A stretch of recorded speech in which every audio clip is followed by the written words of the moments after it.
Magandang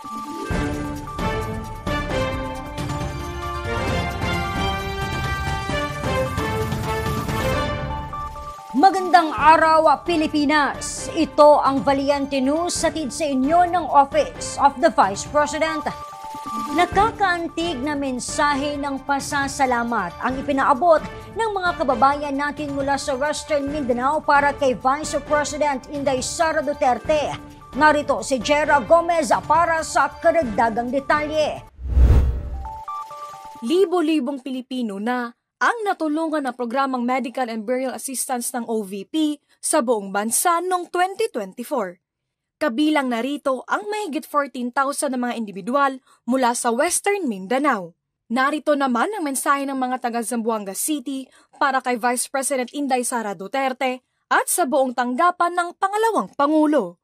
Maganda po yung naging ni Sara kasi nabigyan po niya ng opisina yung Zamboanga. Tapos, hindi kasi lahat ng tao na taga dito sa Zamboanga meron po yung mga ayuda ng gobyerno.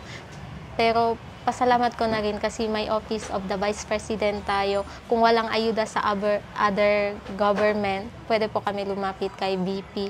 Daghang kayong salamat sa Office of the Vice President, sa atong Vice President Inday Sara Duterte. Daghang kayong salamat sa imong hinabang. Ako nagpasalamat talaga kay Inday Sara. Marami siya nakatulong sa akin. Kasi, siyempre, mahirap tayo. Kulang pa ang kwan natin budget. Magbayad pa tayo ng tubig, kuryente. At saka, nagre-renta lang tayo ng bahay. Maraming salamat talaga kay Inday Sara. Idol ko yun, si Vice President. Para sa OVP Office, sana patuloy lang silang magtulong sa mga mahihirap na tao.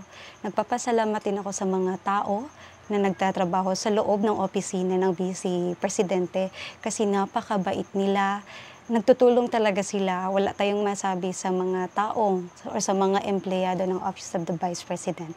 Para naman kay Inday Sara, ang ating Vice Presidente ng Pilipinas. Laking thank you talaga.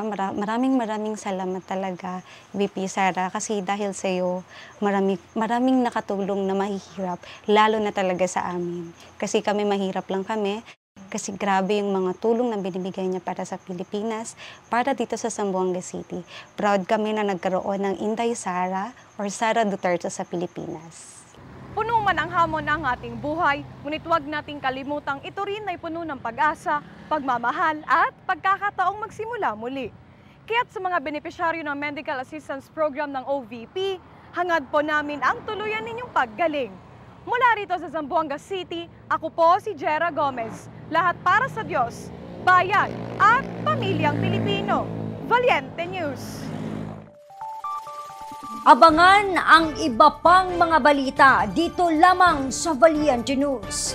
Ako si Claudette Loreto para sa makabuluhan, naninindigan at matapang na mga ulat at impormasyon. Maraming salamat.